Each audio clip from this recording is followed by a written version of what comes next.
Now, cesarean sections are on the rise, especially elective cesarean sections. How has that affected midwifery, or has it? Well, I think that it's a discussion that we weren't having with clients a few years ago. Like, I think with it being in the media of women choosing cesarean, people do talk about it. I have seen, even in the 5 years that I've been practicing, which isn't a long time at all, is, we're no longer seeing babies born who are breech vaginally. Almost all of them are being recommended to have a cesarean section. Even for women choosing to have vaginal birth in those situations, there's very few options, so that's different.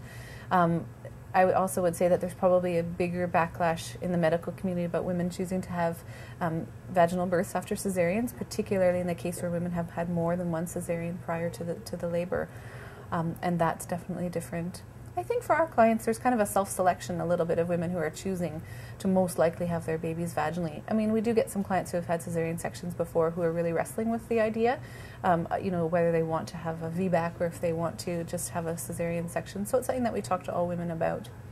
But I don't think it affects us as much as it probably affects other physicians. I personally haven't had a client come to me and say, I want to have a cesarean section for no reason other than it's her choice. Okay. And I think it's such a complicated issue. I mean, it assumes that choice is the primary factor in kind of what we want to do in any kind of medical care, and I don't know that that's always the case. As much as I support women's choice, and certainly in my own labors and birth had my choice as my top priority, that as a society we're going to have to decide if supporting women to just say I want to have unnecessary surgery that increases their rate of mortality and can harm their baby is something that we want to support in a publicly funded system or not. I mean, I can't make that decision for us as a whole, but it hasn't affected me in my profession too much.